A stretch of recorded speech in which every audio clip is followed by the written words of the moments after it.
Mark Clinton-san. Next is Cafe Claus Executive Chef, Chef J. Garigade. Also here today is Cafe Claus Cakes and Pastries Executive Chef, Chef Abby Peralta. We also have the Chief Executive Officer of Cafe Claus, Mr. Ryan M. Colton. And last, but definitely not the least, up-and-coming entrepreneur with loads of potential and the president of Cafe Claus, none other than Mr. Ken Chan. You may now be seated, guys. And now let's proceed to our Q&A session this afternoon. I'm now opening the floor to our friends from the press for any questions for Cafe Claus executives. The first question will be coming from Mr. Dondon Cedrino of Abante.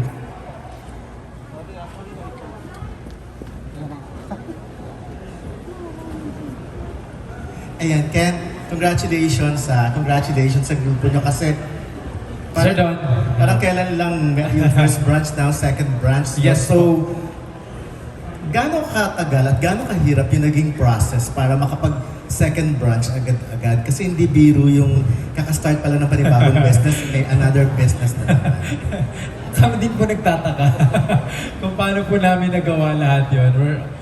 Even us, we're very surprised sa naging resulta. But behind that, we're very, very happy. We feel so blessed and thankful that after the first branch, after 2 months, we were able to put up our second branch already here in Green Hills Promenade. And itong Green Hills Promenade, very, siya sa akin very memorable kasi si Kuya Germs, lagi akong dinadala dito. Siya nag-introduce sa akin ng Green Hills and Green Hills Promenade. Dito kami laging nag-watch ng mga pelikula dito. And also, ganun din yung family ko. Dahil pinakilala ko ni Kuya Germs pinakilala ko ni Kuya Germs sa owner ng Promenade.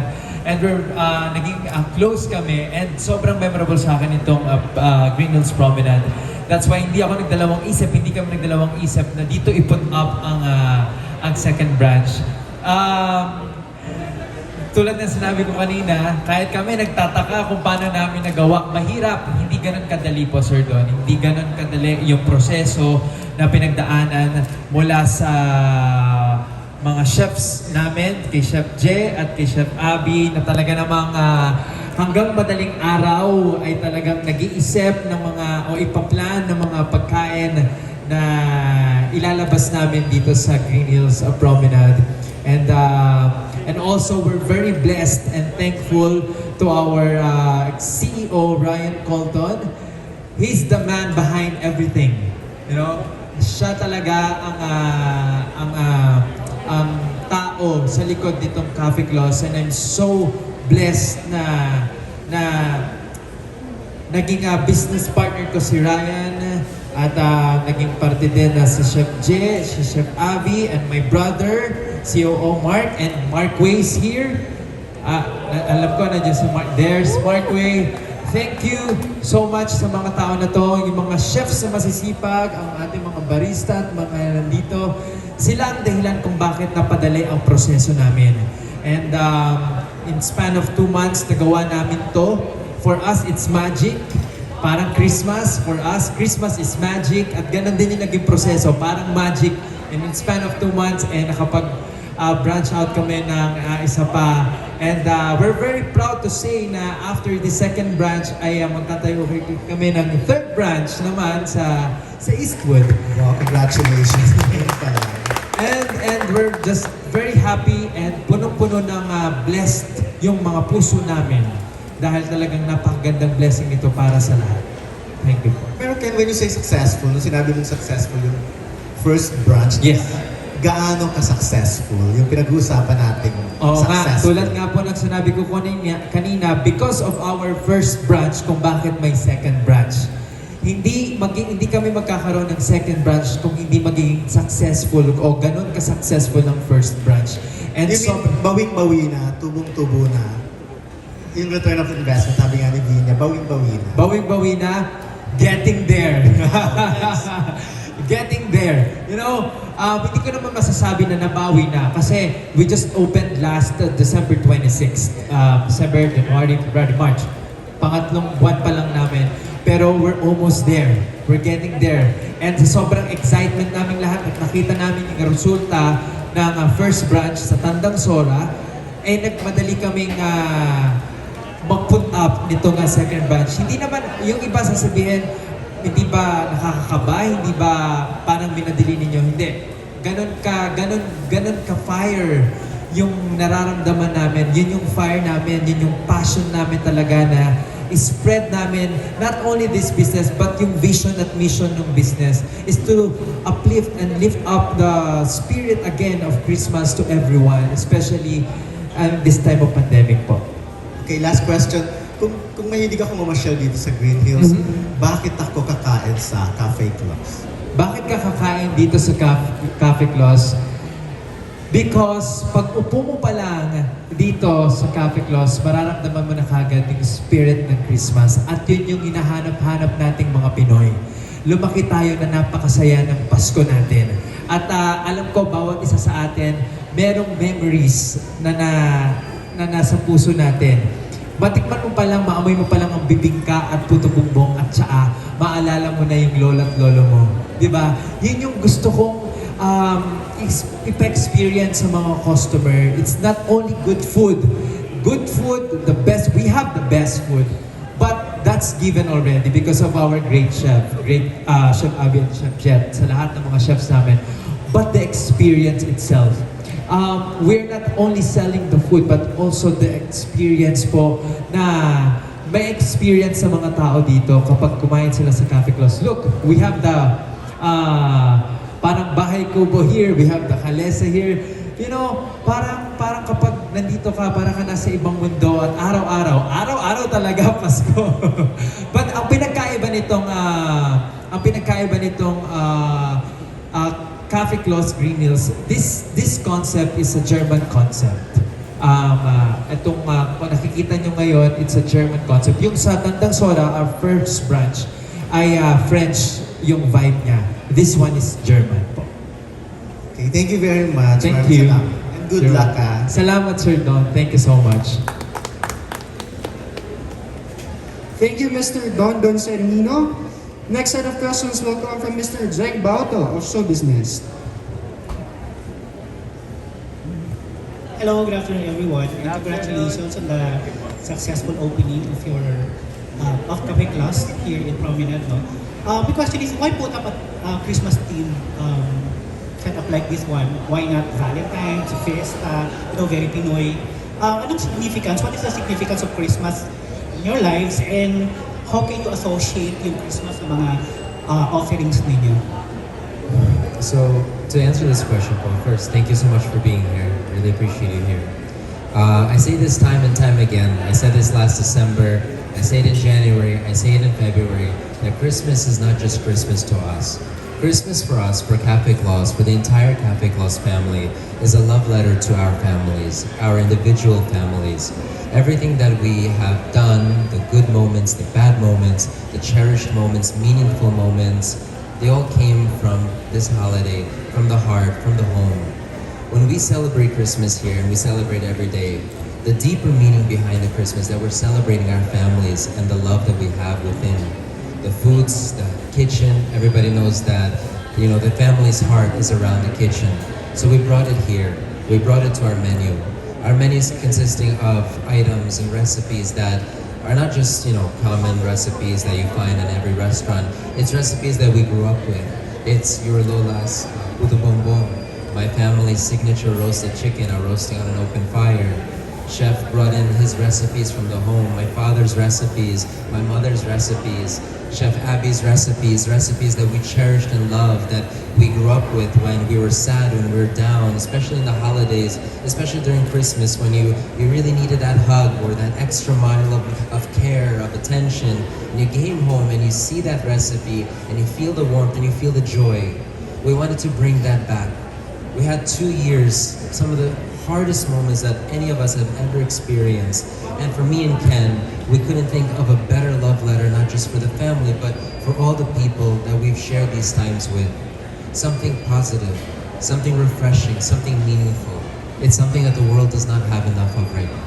And that's why we went not just double down, triple down on this concept to bring that back, to bring back a few smiles. For me, a fantastic day at Cafe Claus is just seeing one smile on a customer's face. If I'm able to see that one customer smile, that means that I've done something meaningful, something that I'm really proud of.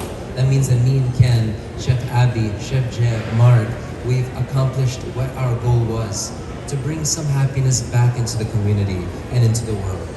And now on our menu po, I mean, you can see Christmas is the very DNA. Look at the very name, Santa Claus, roasting on an open fire, I'm dreaming, baby it's hot. We really carried it in. This is not just one of your cookie cutter Christmas concepts. This is Christmas in the very DNA. From the names, to the spirit, to the feeling, to the taste, to the love and the family, we're bleeding Christmas through and through. And we're proud to do it because we get to share our love, our care, our families with all the people that we love here. Thank you. Bravo! Thank you, Mom.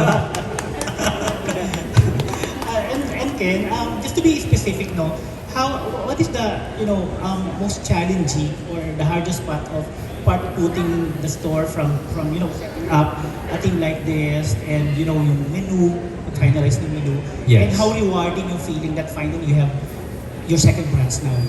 Yes. Tulad ng sabi ko kanina, isa sa mga mahirap talaga at nag-challenge talaga kami na i-put up itong ganitong klaseng cafe and restaurant. Yung itsura niya mismo, the construction. Why? Because we're not minimalist eh.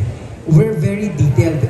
Bawat sulok talagang pinag-iisipan namin. Sabi ko nga kanina, bawat sulok nitong Cafe Claus, bawat branch na itatayo namin, may istorya kaming ipinapakita. And tulad na lang nito, Kalesa, may istorya behind this. Kubo, we love Kubo. Merong doong deer na mapapasin nyo sa sulok, may reindeer doon na hindi pa tapos. May mga storya kaming gustong ipahiwatig at gustong ipakita. At yun yung isa sa mga challenge sa amin eh. Kung paano namin i-deliver yung storya na yun sa mga tao, sa mga customers through construction.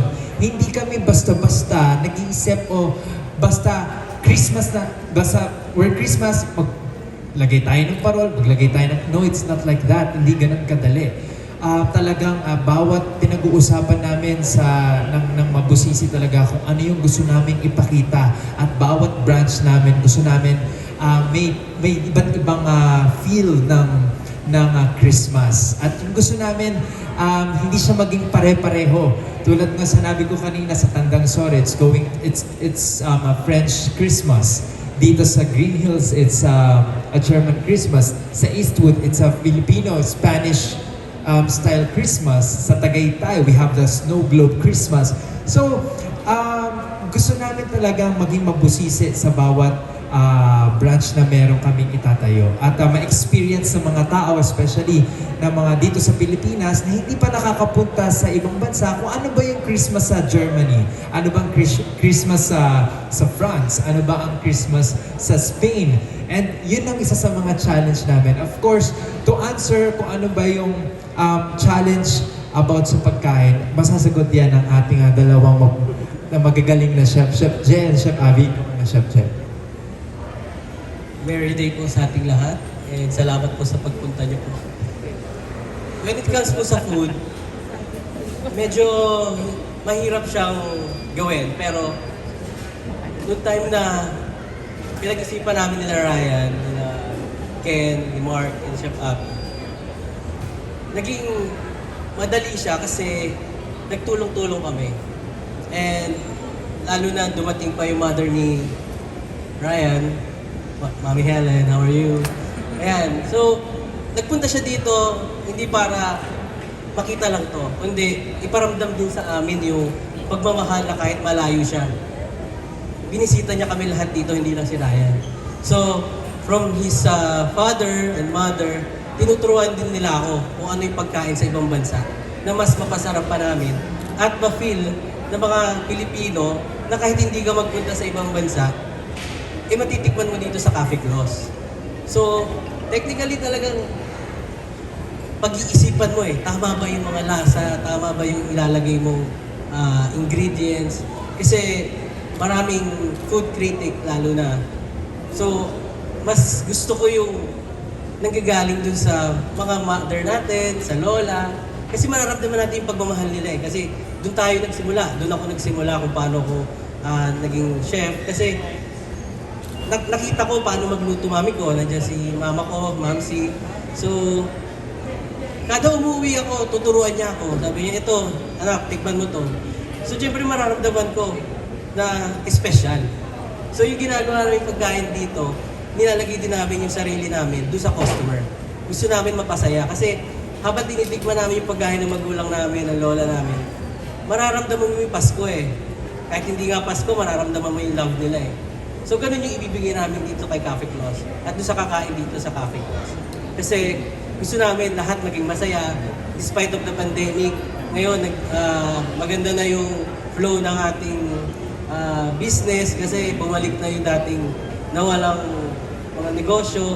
So, andito kami para kahit yung mga micro businesses is mahikayat namin na magtayo ng negosyo kasi hindi pandemic yung haharang sa atin para ipakita natin yung pagmamahal natin sa bawat isa at yung Pasko ay hindi lang December 25. So sabi nga nila pag start ng Burr months is doon pala magsisimula yung spirit ng Pasko.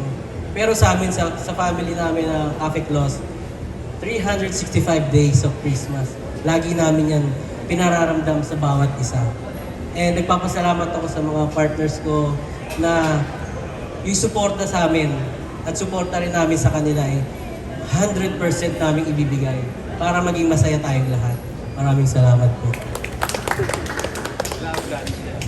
I would just like to add one more thing. Something very important to note when you see our different locations, because now you've had the chance to see Tanang Sora, you've had now the chance to see Green Hills, which is something like from a fairy tale. You'll see Eastwood soon. Eastwood will be by far our biggest branch thus far. And then of course Antipolo will be even bigger, but that's to come. Things I want you to take away from these locations is that it's not just comprised of different elements, different places, different Christmases. They're comprised of pieces that we cherish as individuals, as our different families, different meanings. I have put things in each of the locations we have that really symbolize something that we really love. For instance, when you go to Tandang Sora, my greatest takeaway for you is to remember the lights. It's all covered in lights. Lights in the front, lights inside. For us, lights symbolizes a brighter future. Something that we find hope in and care in. Something that inspires us and something that we look upon to our families for the inspiration hope. Then if you look at here, you see a gigantic house, you see a gigantic kalesa, and you see beautiful reindeer. So to break that down, the house, that's something that Ken very cherishes. The house is the family, the home, the love, the care, the safety. For me, the cherished moment is the reindeers that you see. If you have a chance to look on top of the balcony of the house, you see a father reindeer and a mother reindeer, and you see a child on the bottom in the garden. This is in symbolism to my mom, my dad, and myself, because it's us trio that this concept particularly is honored to, and I want to honor my mom here as well because she made the trip. She made the trip after 3 years locked away in the pandemic. I haven't seen her in 3 years, and now she's here. Thank God, safe. And my father is here as well, and his inspirations are on the menu as well. So an honor to you, Chef and Dad. And those reindeer symbolize them, my greatest pillars, my heritage, my home. The kalesa here, it inspires happiness, movement, direction, something that all of us here really care and live by. Because all of us here really want to live a better life moving forward. Because now that we've experienced the hardships of the year before, we want to make every moment meaningful, every moment cared for, not wasted, because we don't have the moments to waste. So when you look at our architecture and you look at our foods, these are family ties. These are family cornerstones that we want you to take away as our customers so you can bring it back to your families and carry it forth. That's the meanings here. And you know, God bless. You'll see it more in Eastwood as well. Thank you and congratulations.